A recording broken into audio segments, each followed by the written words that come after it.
നമസ്കാരം. Ration card media ക്ഷേത്രസന്നിധിയിലേക്ക് ഏവർക്കും സ്വാഗതം. മുതലിയാർ മഠം ശ്രീ മഹാദേവ ക്ഷേത്രമാണ് ഇന്നത്തെ ക്ഷേത്രസന്നിധിയിൽ ഉൾപ്പെടുത്തിയിട്ടുള്ളത്. ഇടുക്കി ജില്ലയിൽ തൊടുപുഴയ്ക്കടുത്ത് മുതലിയാർ മഠം എന്ന ദേശത്ത് സ്ഥിതി ചെയ്യുന്ന അതിപുരാതനമായ ക്ഷേത്രമാണ് മുതലിയാർ മഠം ശ്രീ മഹാദേവ ക്ഷേത്രം. നിരവധി പ്രത്യേകതകൾ കൊണ്ട് ഈ ക്ഷേത്രം മറ്റു ക്ഷേത്രങ്ങളിൽ നിന്നും വ്യത്യസ്തമായി ഇവിടെ നിലകൊള്ളുന്നു. നമ്മളിപ്പോൾ നിൽക്കുന്നത് മുതലിയാർ മഠം ശ്രീ മഹാദേവ ക്ഷേത്ര സന്നിധിയിലാണ്. ക്ഷേത്ര ദർശനത്തിന് ശേഷം ഈ ക്ഷേത്രത്തെക്കുറിച്ചുള്ള കൂടുതൽ വിശേഷങ്ങൾ നിങ്ങളുമായി പങ്കുവയ്ക്കാം.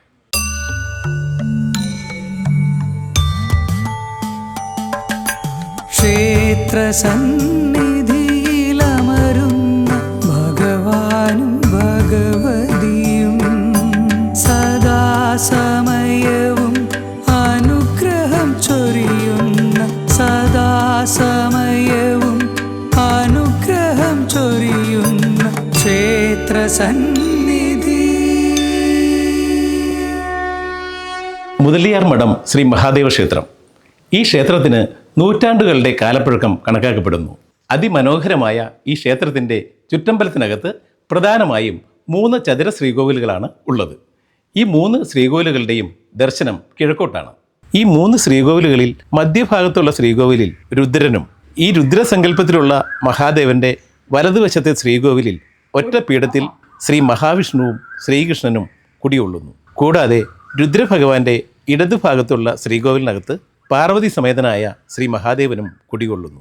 കൂടാതെ ഈ ക്ഷേത്രത്തിൽ ഉപപ്രതിഷ്ഠകളായി ക്ഷേത്ര ചുറ്റമ്പലത്തിനകത്ത് ക്ഷേത്രത്തിൻ്റെ തെക്ക് പടിഞ്ഞാറെ മൂലയിൽ ചെറിയൊരു ശ്രീകോവിലിനകത്ത് മഹാഗണപതിയെ കിഴക്കോട്ട് ദർശനമായി പ്രതിഷ്ഠിച്ചിരിക്കുന്നു. ഈ ശ്രീകോവിലിനോട് ചേർന്ന് ഇടതുഭാഗത്തായി മറ്റൊരു ശ്രീകോവിലിനകത്ത് ശാസ്താവ്, കൊടുങ്കാളി, കാമാക്ഷി, സത്യപ്രദ, ഭദ്രകാളി എന്നിവരെ കിഴക്കോട്ട് ദർശനമായി പ്രതിഷ്ഠിച്ചിട്ടുണ്ട്.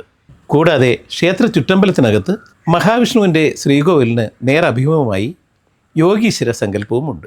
ക്ഷേത്ര ചുറ്റമ്പലത്തിന് പുറത്ത് ക്ഷേത്രത്തിൻ്റെ തെക്ക് കിഴക്കേ മൂലയിൽ ഒരു തറയിൽ നാഗരാജാവ്, നാഗയക്ഷി എന്നിവരെ പടിഞ്ഞാറ് ദർശനമായും പ്രതിഷ്ഠിച്ചിട്ടുണ്ട്. ഇത്രയുമാണ് മുതലിയാർ മഠം ശ്രീ മഹാദേവ ക്ഷേത്രത്തിലെ ഉപപ്രതിഷ്ഠകൾ. പുരാതന കാലത്ത് തമിഴ്നാട്ടിൽ നിന്നും വന്ന വിഷ്ണു ഭക്തനായ മുതലിയാർ ഇപ്പോൾ ഈ ക്ഷേത്രം സ്ഥിതി ചെയ്യുന്ന പ്രദേശത്ത് എത്തിച്ചേർന്നു. അദ്ദേഹം ഇവിടെ ചെറിയൊരു ക്ഷേത്രം നിർമ്മിച്ച് താന്ത്രിക വിധിപ്രകാരം വെങ്കടേശ്വര ഭാവത്തിലുള്ള മഹാവിഷ്ണുവിനെയും മറ്റു ഉപദേവതകളെയും പ്രതിഷ്ഠിച്ച് ആരാധന നടത്തി വന്നു. പിൽക്കാലത്ത് മഹാവിഷ്ണുവിനോടൊപ്പം തന്നെ ഈ പ്രദേശത്ത് മഹാദേവന്റെ സാന്നിധ്യം കണ്ടെത്തിയതിനാൽ ഋഷിമാരുടെ നിർദ്ദേശപ്രകാരം അവർ ആരാധിച്ചിരുന്ന പാർവതി സമേതനായ മഹാദേവന്റെ ചൈതന്യമുള്ള സാളഗ്രാമം ഈ ക്ഷേത്രത്തിന്റെ വടക്ക് ഭാഗത്ത് ഒരു ശ്രീകോവിലിൽ പ്രതിഷ്ഠിച്ചു. പിന്നെയും വർഷങ്ങൾ കടന്നുപോയി. മഹാവിഷ്ണുവിൻ്റെയും മഹാദേവന്റെയും ശ്രീകോവിലുകളുടെ മധ്യഭാഗത്തായി മഹാദേവന്റെ മറ്റൊരു ഭാവമായ രുദ്രന്റെ സാന്നിധ്യം കണ്ടെത്തിയതിനാൽ രുദ്രനെ ശിവലിംഗ രൂപത്തിൽ കിഴക്കോട്ട് ദർശനമായി മറ്റൊരു ശ്രീകോവിലിൽ പ്രതിഷ്ഠിച്ചു. അങ്ങനെയാണ് ഈ മുതലിയാർ മഠം ശ്രീ മഹാദേവ ക്ഷേത്രത്തിന്റെ ചുറ്റമ്പലത്തിനകത്ത് 3 ശ്രീകോവിലുകൾ ഉണ്ടായത്.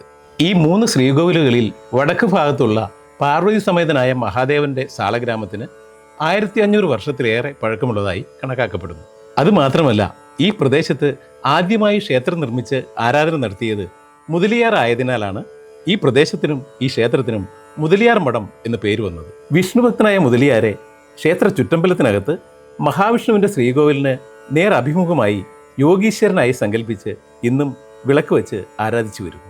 തൊടുപുഴ മുതലിയാർ മഠം ശ്രീ മഹാദേവ ക്ഷേത്രത്തിലെ ചുറ്റമ്പലത്തിനകത്ത് 3 ശ്രീകോവിലിനകത്ത് വാണരുളുന്ന ഭഗവാന്മാർക്ക് തുല്യ പ്രാധാന്യമാണ് ഈ ക്ഷേത്രത്തിൽ ഉള്ളതെങ്കിലും ഈ ക്ഷേത്രത്തിൻ്റെ ഏറ്റവും വലിയ പ്രത്യേകതയാണ് ഒരേ പീഠത്തിൽ വാണരുളുന്ന ശ്രീകൃഷ്ണൻ്റെയും മഹാവിഷ്ണുവിൻ്റെയും ശ്രീകോവിൽ.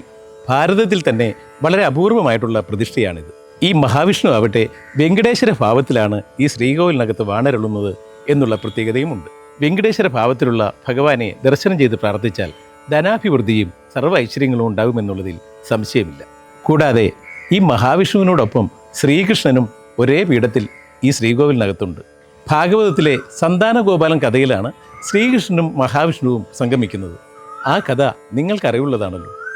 വൈകുണ്ഠനാഥനായ ശ്രീ മഹാവിഷ്ണുവിൻ്റെ അരികിൽ വാണരുളുന്ന ശ്രീകൃഷ്ണൻ സന്താനഗോപാലമൂർത്തിയാണ്. ഈ ശ്രീകൃഷ്ണനെ ദർശനം ചെയ്ത് പ്രാർത്ഥിക്കുന്നവർക്ക് സത്സന്താന ലബ്ധിയും കൂടാതെ മാതാപിതാക്കൾ തങ്ങളുടെ സന്താനങ്ങളുടെ ആയുരാരോഗ്യത്തിനും നല്ല ഭാവിക്കുമായി ഈ ക്ഷേത്രത്തിലെത്തി ശ്രീകൃഷ്ണനെ ദർശനം ചെയ്ത് പ്രാർത്ഥിച്ചാൽ ആ മാതാപിതാക്കളുടെ ആഗ്രഹങ്ങൾ ഉടൻ നിറവേറ്റപ്പെടും എന്നാണ് വിശ്വാസം. കൂടാതെ 2 ശ്രീകോവിലുകളിലായി മഹാദേവൻ പാർവതി സമേതനായും രുദ്രനായും വാണരുളുന്നതിനാൽ ഈ പാർവതി സമേതനായ മഹാദേവനെ ദർശനം ചെയ്യുന്ന സ്ത്രീകൾക്ക് മാംഗല്യ ഭാഗ്യവും ദീർഘസുമംഗലി യോഗവും ദാമ്പത്യ ദൃഢതയ്ക്കും കുടുംബ ഐശ്വര്യത്തിനും ഈ ദർശനം അത്യുത്തമമാണ്. രുദ്രഭഗവാനെ ദർശനം ചെയ്യുന്നത് നിങ്ങളുടെ ദീർഘായുസിനും സർവ്വവിജയത്തിനും ഉത്തമമാണ്. കൂടാതെ ദേവിമാരായ സത്യപ്രദ, കൊടുങ്കാളി, കാമാക്ഷി, ഭദ്രകാളി എന്നീ ദേവിമാർ ഈ ക്ഷേത്ര ചുറ്റമ്പലത്തിനകത്ത് കുടികൊള്ളുന്നതിനാൽ ഈ ക്ഷേത്രത്തിലെത്തി ശൈവ വൈഷ്ണവ ശാക്തേയ ശക്തികളെ ഈ ക്ഷേത്ര ചുറ്റമ്പലത്തിനകത്ത് ദർശനം ചെയ്യുന്നത് തന്നെ ഒരു മനുഷ്യായുസിൻ്റെ പുണ്യമാണ്. അതുകൊണ്ട് തന്നെ ഈ ക്ഷേത്രത്തിൻ്റെ പ്രാധാന്യം മനസ്സിലാക്കി നിരവധി ഭക്തജനങ്ങളാണ് ഈ മുതലിയാർ മഠം ശ്രീ മഹാദേവ ക്ഷേത്രത്തിലേക്ക് ദർശനത്തിനായി എത്തിച്ചേർന്നുകൊണ്ടിരിക്കുന്നത്.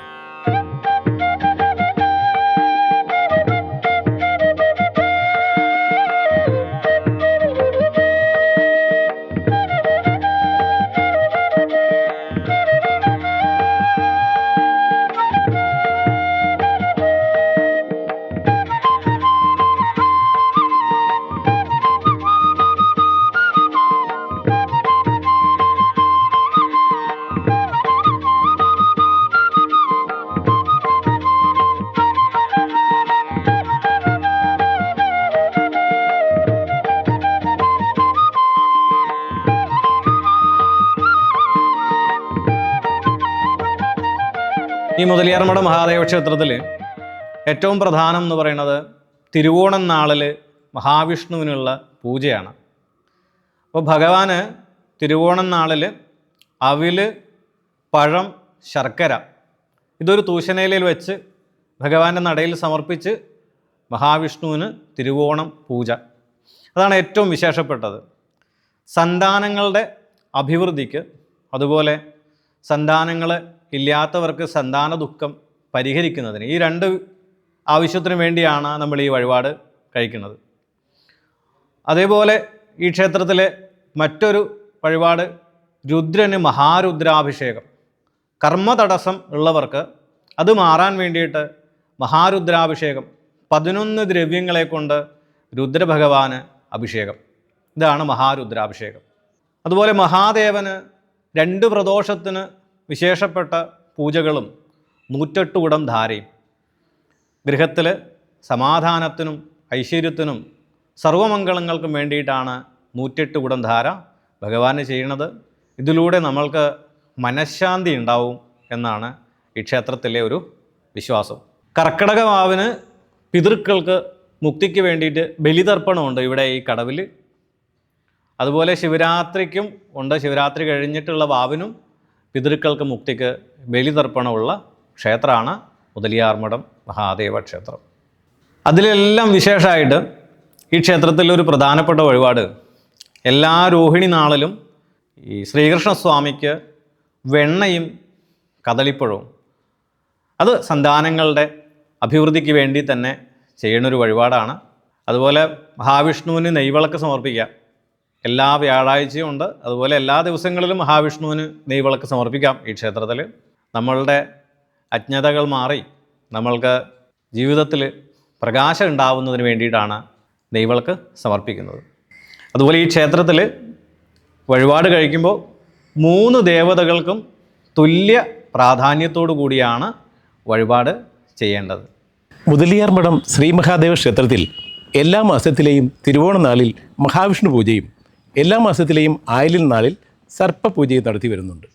അഷ്ടമി രോഹിണി, ധനുമാസത്തിലെ തിരുവാതിര, കുംഭമാസത്തിലെ ശിവരാത്രി എന്നീ വിശേഷ ദിവസങ്ങൾ അതിപ്രാധാന്യത്തോടെ വിശേഷാൽ പൂജകളോടെ ഇവിടെ ആഘോഷിച്ചു വരുന്നു. അതുമാത്രമല്ല, ശിവരാത്രി നാളിൽ ഈ ക്ഷേത്രത്തിൻ്റെ മുൻഭാഗത്തു കൂടി ഒഴുകുന്ന പുഴയിൽ പിതൃതർപ്പണം നടത്തുന്നത് അതിവിശിഷ്ടമായി കരുതപ്പെടുന്നു. മണ്ഡലകാലത്ത് 3 ശ്രീകോവിലുകളിലും പഞ്ചാഭിഷേകം നടത്തുന്ന അപൂർവം ക്ഷേത്രങ്ങളിലൊന്നാണ് ഈ മുതലിയാർ മഠം ശ്രീ മഹാദേവ ക്ഷേത്രം. മുതലിയാർമഠം മഹാദേവ ക്ഷേത്രത്തിൽ ഞങ്ങൾ പ്രാർത്ഥിക്കുന്ന കാര്യങ്ങളൊക്കെ സാധിക്കാറുണ്ട്. മുതലിയാർമഠത്തപ്പനെ കാണാൻ ആഴ്ചയിൽ 3-4 ദിവസം വരാറുണ്ട്. 3 പ്രതിഷ്ഠയാണ്. കേരളത്തിൽ വളരെ ചുരുക്കമായിട്ടുള്ള പ്രതിഷ്ഠകളാണ് ഒരേ അമ്പലത്തിൽ 3 പ്രതിഷ്ഠകൾ വരുന്നത്. അങ്ങനെ ആഴ്ച പറ്റുമ്പോഴൊക്കെ വരുന്നു, ഭഗവാനെ വിളിക്കുന്നു, കാര്യങ്ങൾ സാധിക്കുന്നു. ഭഗവാന്റെ അടുത്താണ് എല്ലാം പ്രാർത്ഥിച്ചു പറയുന്നത്. കൃഷ്ണനും വിഷ്ണു ഒരു പീഠത്തിലുള്ളത് ഈ ഒരു അമ്പലം മാത്രമേ ഉള്ളൂ. കേരളത്തിലല്ല, ഒരിടത്തും വേറെ ഒരിടത്തും ഇല്ലെന്നാണ് എനിക്ക് തോന്നുന്നത്. പിന്നെ രുദ്രനുണ്ട്, ശിവനുണ്ട്. ഈ ശിവൻ്റെ നടയിൽ നിന്നും നമ്മൾ എന്ത് പ്രാർത്ഥിച്ചാലും കാര്യം സാധിക്കും. നിസ്സാരം എൻ്റെ ചേട്ടന് ഒരു ട്രാൻസ്ഫർ പോലും വേണമെന്ന് ഞാൻ ആഗ്രഹിച്ചിട്ട് എനിക്ക് ആ ആഗ്രഹിച്ച സമയത്ത് തന്നെ സാധിച്ചു. എല്ലാ കാര്യങ്ങളും സാധിക്കും. ഇവിടെ ഒന്ന് തൊഴുതാൽ നമ്മൾ മനസ്സുരുകി പ്രാർത്ഥിച്ചാൽ എല്ലാം നടക്കും. ഈ മഹാദേവന് ഭയങ്കര ശക്തിയാണ്. പിന്നെ വിഷ്ണുവും കൃഷ്ണനും ഒരു പീഠത്തിൽ ഇരിക്കുന്നതുകൊണ്ട് നമ്മൾ ആഗ്രഹിക്കുന്ന കാര്യങ്ങളെല്ലാം സാധിക്കും. ഇവർ രണ്ടുപേരും ഒരുമിച്ചുള്ളതുകൊണ്ട്. പിന്നെ അവിടെ ത്രിമധുരവും നെയ്വിളക്കും, കൃഷ്ണനും വിഷ്ണുവിന് നെയ്വിളക്ക്, തുളസിമാല ഇതെല്ലാം കഴിക്കുന്നതുകൊണ്ട് നമ്മളെന്ത് പറയുന്നോ അതുപോലെ വരും. നമ്മുടെ ആഗ്രഹം സാധിച്ചിരിക്കും. നമുക്കൊരു എന്തെങ്കിലും മനപ്രയാസം വന്ന് പ്രാർത്ഥിച്ചു കഴിഞ്ഞാൽ അത് നമുക്ക് സാധിച്ചു കിട്ടാറുണ്ട്. മനസ്സൊരുക്കി പ്രാർത്ഥിച്ചാൽ എന്ത് കാര്യം സാധിച്ചു കിട്ടാറുണ്ട്. നമ്മൾ ഓരോ അപകടത്തിൽ നിന്നും തലമുറയിടയ്ക്ക് രക്ഷപ്പെട്ടു വന്നിട്ടുണ്ട്. അത് ഈ ഭഗവാന്റെ കടാക്ഷം കൊണ്ട് മാത്രമാണ് ഞാൻ വിശ്വസിക്കുന്നത്. മനസ്സിന് വിഷമം വരുമ്പോൾ ഇവിടെ ഒന്ന് പ്രാർത്ഥിക്കും. അപ്പം മനസ്സിന് ശരിക്കും ശാന്തി കിട്ടും, സമാധാനം കിട്ടും. പിന്നെ നമുക്ക് പല അസുഖങ്ങളുണ്ടെങ്കിൽ അതിനൊക്കെ ഇവിടെ വന്ന് പ്രാർത്ഥിച്ചാൽ മഹാവിഷ്ണുവും ശിവനും എല്ലാവരും ഒന്നിച്ചല്ലേ നമ്മൾ പ്രാർത്ഥിക്കുന്നത്. രുദ്രഭഗവാനുണ്ട്, രുദ്രഭഗവാന്റെ ഒരിടത്തും ഇല്ലല്ലോ.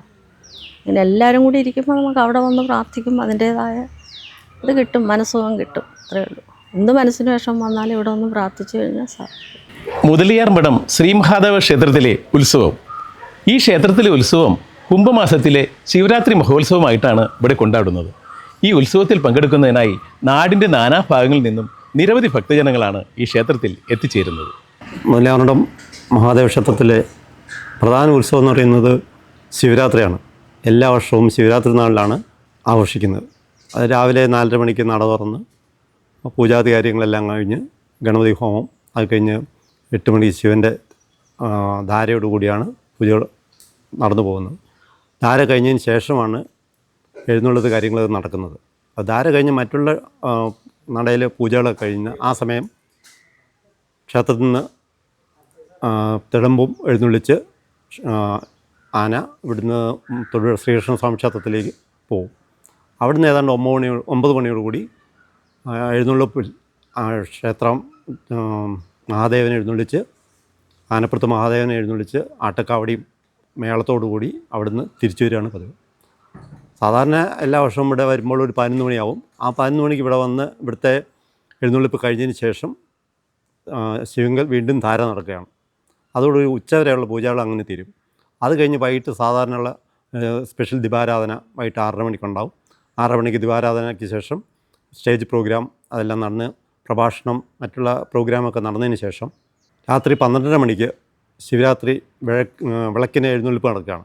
ആ സമയത്തും ആന എഴുന്നള്ളിപ്പും മേളവും ഒക്കെ ഉണ്ടായിരിക്കും. അതാണ് പ്രധാനമായിട്ട് നടക്കുന്ന വഴിപാടുകളും പൂജാ ചടങ്ങുകളൊക്കെ. പിന്നെ വെളുപ്പിന് ഈ 12:30 മണിക്ക് ശേഷം വെളുപ്പോടുകൂടി ആണ് ക്ഷേത്രത്തെ കടവുവേലി നടക്കുന്നത്. എല്ലാ വർഷവും ശിവരാത്രി കടവുവേലി നടക്കാറുണ്ട്. അങ്ങനെ ആ ശിവരാത്രി ദിവസങ്ങളിൽ കടവുവേലിയോടുകൂടിയാണ് ഇവിടുത്തെ ക്ഷേത്ര ആചാരങ്ങളൊക്കെ അവസാനിക്കുന്നത്.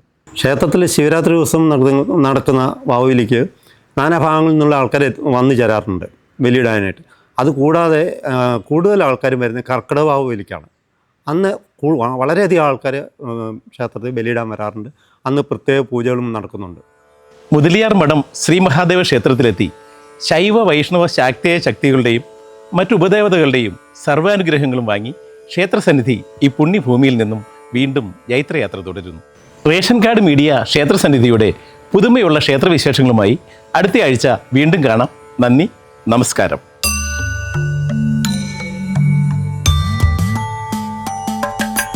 ക്ഷേത്രസന്നിധിയിലമരുന്ന ഭഗവാനും ഭഗവതിയും സദാസമയവും അനുഗ്രഹം ചൊരിയുന്ന സദാസമയവും അനുഗ്രഹം ചൊരിയുന്ന ക്ഷേത്രസന്നിധി